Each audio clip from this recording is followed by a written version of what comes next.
So there are a few things that you should not be on the fence about in February of 2025, and we need to talk about all of them. Number one is obviously leaving the West behind, leaving America behind.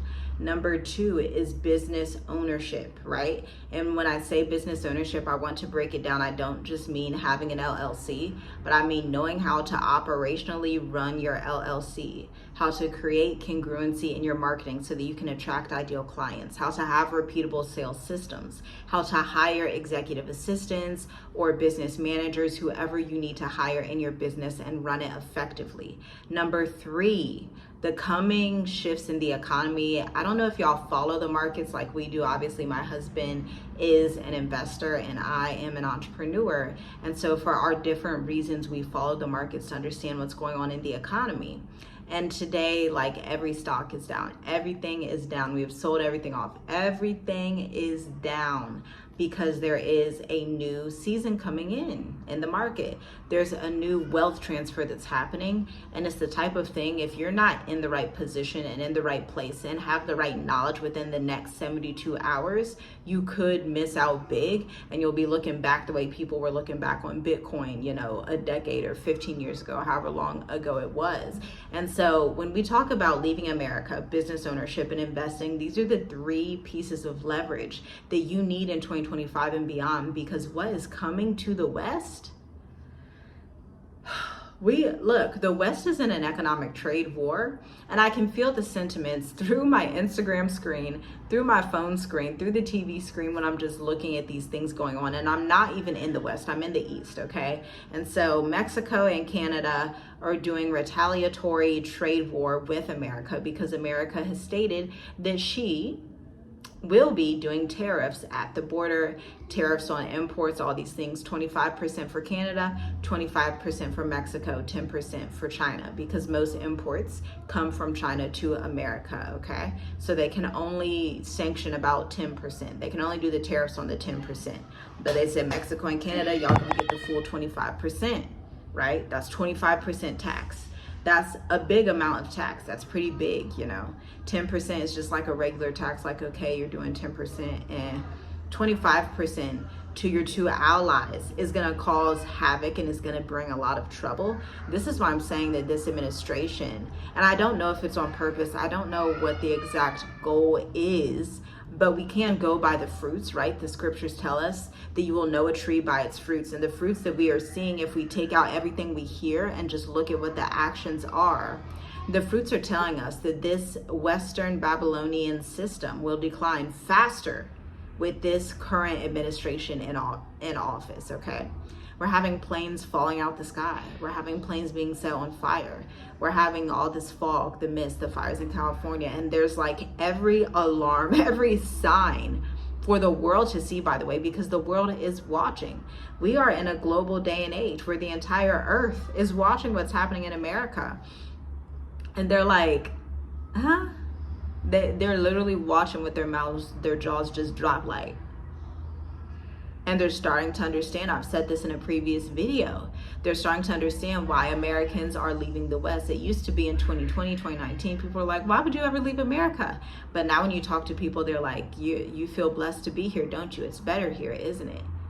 That's a huge shift that just happened in 4 or 5 years' time. And you want to be on the ups and ups. You want to be on the right side of the equation when these things happen. Because I would say, by what I'm seeing, by what I know, being a global entrepreneur, being someone that pays attention to these different fundamental analysis, to these different headlines, the cost of eggs, the cost of avocado, the cost of oranges, the cost of whatever is imported from Canada immediately goes up. The issue with tariffs is, yes, it affects Canada and Mexico, but it also affects you, American consumer, that has been dealing already with housing inflation, with the cost of living crisis. People have already dissected and discussed that. And so understand that there is never going to be the perfect time to leave America. But if you don't make it the right time for yourself and for your family, then you're going to be dealing with the repercussions 3, 6, 12 months down the line. It's the same thing in business. If you don't fix what needs to be fixed, if you don't get your marketing, business, and sales development together. 3 to 6 months down the line, you're going to pay for it. So we're going to see a shift between the people who are proactive and retroactive. And this is not the time to be retroactive. By the way, people were like, oh my gosh, why is she saying that Trump is arresting Americans? I don't know if y'all knew, but Puerto Rico is an American city. Okay? The U.S. has rule over Puerto Rico, and when they're saying they're arresting Puerto Ricans because they speak Spanish and putting them in Guantanamo Bay, and then they tell them, hey, I'm Puerto Rican, I actually have papers, you just heard me speaking Spanish and now you put me in this concentration camp, they're like, oh, sorry. So they're rounding people up and asking questions later. And I just want you to use a bit of history to look back at history and ask yourself, okay, so who's next in line for these roundups? You know, the black and brown people of America are next in line for the roundups, you know. It's just the way that America likes to do things. Let's not forget the historical, colonial, horrible past, the imperialist past that the West has had. This is the time where people need to leave the West behind, leave the world behind, leave the West behind for good, because it's not going to get better. We've been saying it for 5 years, and we're seeing it in real time on an accelerated level. I think the accelerated level just makes it scarier and worse. Obviously, we knew it was going to crash. Obviously, we know that the cost of living is draining and all of these things, but you got this guy in office that's just putting in all of these absurd policies every day, pretty much.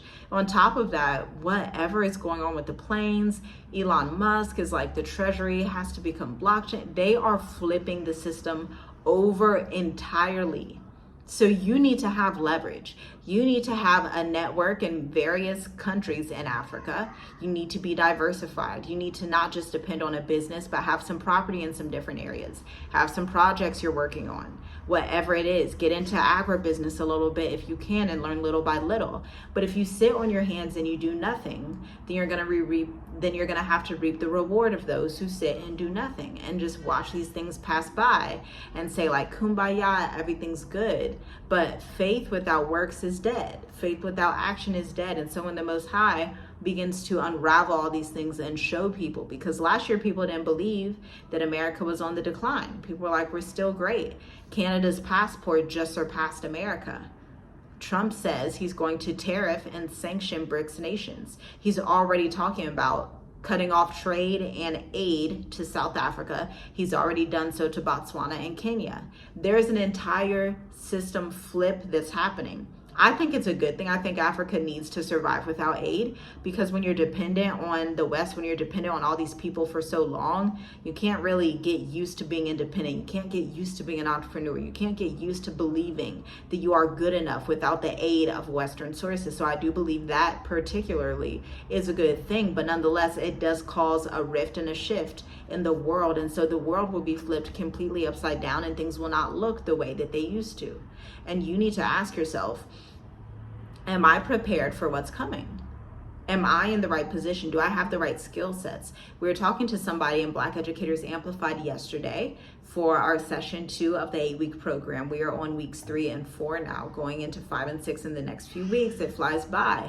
But we were talking in the program, and he was explaining how, man, like how things have changed and how he's glad he's learning this new skill set, understanding digital marketing, understanding the market, how to package an offer in this new modern era. It's like, if you are not on this modern era, if you don't know how entrepreneurs are moving, if you don't know how the global landscape is moving, if you don't know how these investments and these economies and the geopolitics, then you're going to miss out big time. And you're going to be stuck with the people who are chilling out in Guantanamo Bay. Not literally being in Guantanamo Bay, but America looks very dark. It looks like there's going to be a black cloud in the West for a very long time. And it won't be just because of one thing, as we're seeing. It will continue to be planes falling out the sky, fires, earthquakes in diverse places, high cost of food, right? And you know, most people in America do not know how to unify and even have like a culture the way that people in Africa, Asia, and Europe do. Why do I mention all those nations? Because in my travels and diversifying and meeting these different people, I realized, wow, America is one of the only countries on earth that doesn't unify with humanity. where people can be of the same group and not help each other at all, where families can be of the same blood, immediate family, and not help each other at all. My husband and I saw this 5 years ago, and we knew, okay, back then we had 3 children. We knew, okay, this clearly is not going to be sustainable in the long term. Eventually, after reading Revelations 18, Babylon falling, we were like, okay, the future looks very grim for this specific country. And again, it will never feel like the right time. You'll always say, oh, but if I had an additional 20,000, an additional 50,000, an additional, if you continue on that route, you will be stuck forever. And you will continue to look at these YouTube videos and see people like us and people like other travelers and other entrepreneurs who are diversifying and just going by faith and working it out as they go and living their best life abroad. But if you just continue saying, oh, well, I need to wait for this, and oh, what about that, and then this, and then that, and then what? The entire society will have fallen by then. And it will be too difficult to get out when the entire society has fallen. People are contacting us in record numbers, wanting to get their businesses off of the ground, looking into Dream Life Africa, asking us, hey, like, where should I go? Because Americans and people from the UK are saying it's time to go like yesterday. This is crazy because it's a trade war across all of the Western nations, okay? It's literally the Most High, and I'm just thankful to be alive. I'm just thankful to be in his graces, where it's literally like he's bringing people down to the spiritual valley of Jehoshaphat to plead with them face to face for his people, Yasharel, for his chosen jewels, for the oppressed of the earth that reside mostly in Africa and the islands of the sea, as Isaiah 11 says, right? And so if we know these prophecies, if we know what's going to go on, if we are believers of the word and we are in alignment with the word, why should we go against them for our own comfort?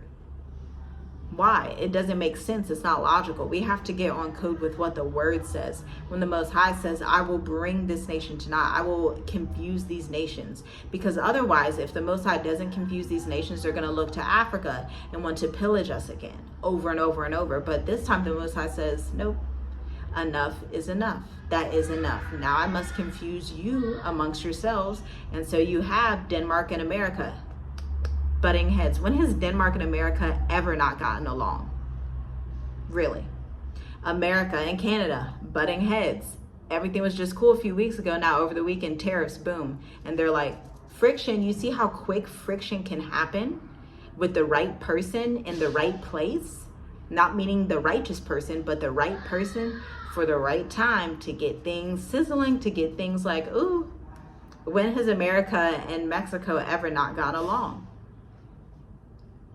And we're still, this is just month 1. We're in month 1. We're not even fully at month 1. He was inaugurated, what, the 19th or something like that? So use wisdom, use discernment, and get away from people who don't know what they're talking about. When we left America, there was nobody around us that was like, yes, go ahead. That's a wise decision. We didn't seek out any leadership because we only sought the leadership of the Most High. You have to be so dependent on the Most High that he's the only leadership you seek out. This is why in the scriptures, the Most High, through Yahusha, says, call none your father. There are no spiritual fathers, no spiritual mothers. These are narcissist people who want to keep you trapped in a congregation to feed themselves and to feed their own belly and their own vanity and their own pride. Leave it behind. Don't look for a huge church. Don't look for a huge, whatever it is. In the West, we get so used to, oh, we need to be in this alliance group and this movement and this and this. And it's like Abraham, Isaac, and Jacob just moved with the Spirit of the Most High. They didn't try and build the biggest church that ever existed. They just moved with their family and did what they were supposed to do. They would hire servants along the way, and those people will build with them, and they would travel throughout the promised land, and they would live their best life, and that was it. That was it. It wasn't like, let's become the next church of whoever. All of these places are going to be tried. Okay, this is the year of trying of America, especially the institutions and the churches that are in America, because for too long, these have been just cesspools of foolishness where people never elevate and grow and get out. People never get to experience the fullness of everything the Most High has for them, because the bondage of this congregation wants to keep them just under, just continue tithes every Sunday, just come to the Christmas dinner, just come to do this, just come, never think outside the box. And if you ever say anything about Africa, they act like it's a cuss word. They act like you just cuss them out. Meanwhile, Europeans and Asians have been enjoying our motherland for thousands of years and will continue to, because all humans everywhere on the earth know that's the origin of humanity. So why would I not go back to the place where I originated?